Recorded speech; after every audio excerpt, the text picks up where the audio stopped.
Kaya natin ngayon mga goma dito sa kahabaan ng North Avenue, kung saan matatagpuan o makikita ang pinakamalaking istasyon ng MRT-7 dito sa MRT-7.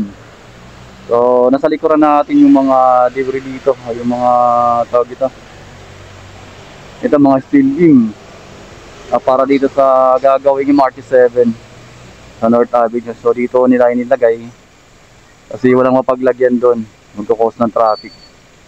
Samahan niyo ako para makita natin yung update kasi napakalaki na yung pinagbago nito ngayon. Itong buwan ng Mayo, unang araw ng buwan ng Mayo, May 1. So Labor Day nga pala ngayon.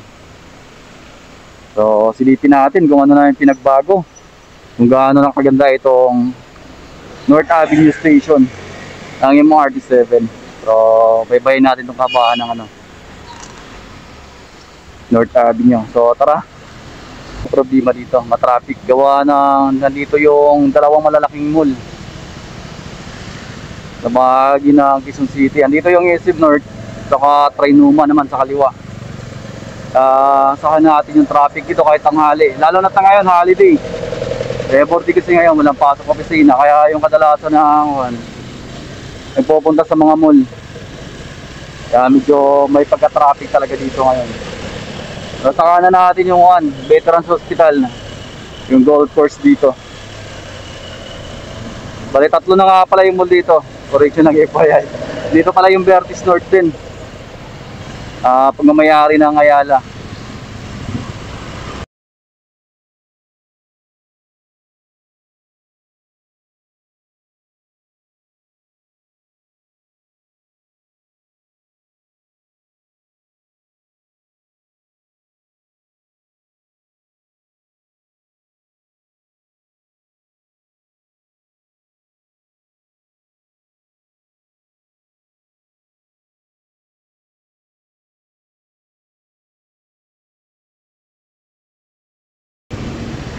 Yan, napakadami na rin mga itinatayong building dito.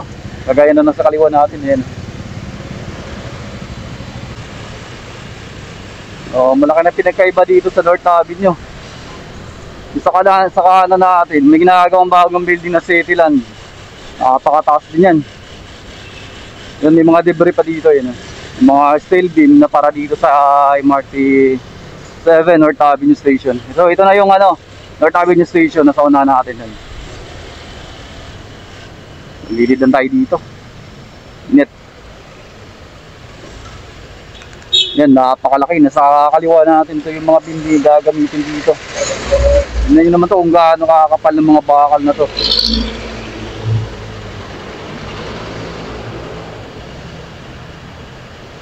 Kung ilang inches. Grabe, ang kakapal dito. Yan. Halos 2 inches ata yung kapal niyan. So nasa kanan natin yung Trinoma.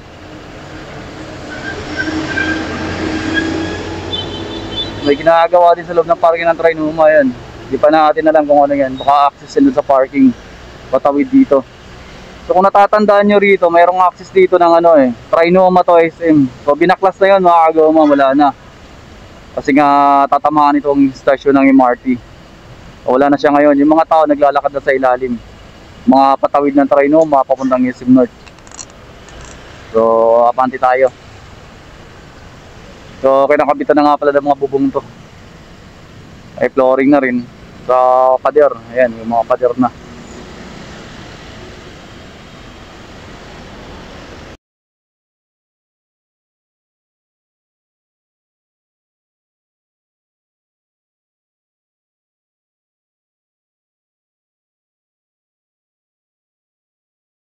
Kasi may tulay dyan tulay na bakal.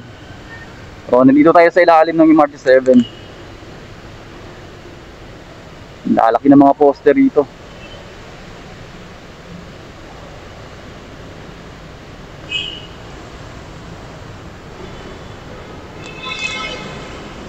Mati pa tayo ng konti. Sa kanan natin, ito na yung SM North, terminal ng FX. Yan, FX terminal, may nakasaligay na sign. So dito sa portion na to ginagawa pa. Wala pang flooring. So, yung mga natitirang bakal doon na pinakita ko sa inyo kanina, eh dito ikakabit yun. Ayan. Kakabitan pa ng mga steel beam to. Yung malalaking kakapal na mga bakal na nandun. May harap ng Veterans Hospital. So ito na lang area na to. Ang gagawin pa. Kung nakapapansin kayo, yung may release pa ng train yan, tatawid pa yan doon sa may bahagi ng West Avenue. May ginagawa rin doon, so papakita natin mamaya sa drone shot. May ginagawa pa mga poster ron eh. Yan.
Sa kabila, Trinoma. Kasi dito ano, common station eh. So pang-abot yung LRT Line 1, MRT 3, MRT 7. So halos bali apat yung mapang-abot dito kasi ngunin natin. Yun. So patuloy pa rin kinakabitan ng mga bubong, yung mga steel beam para sa taas, para sa bubong niya. Napakahaba, napakalaki nito. Kontra dun sa Sandigan Bayan. Sandigan Bayan, napakalaki din nun. Pero mas malaki talaga to. Abot pa siya hanggang dito. Yun, may kilometer post dito mga agoma yun.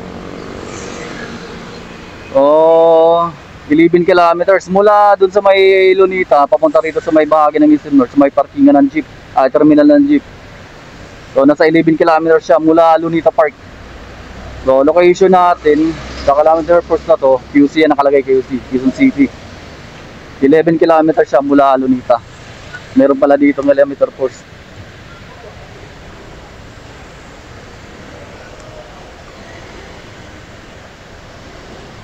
So dito palipat tayo ng drone dito.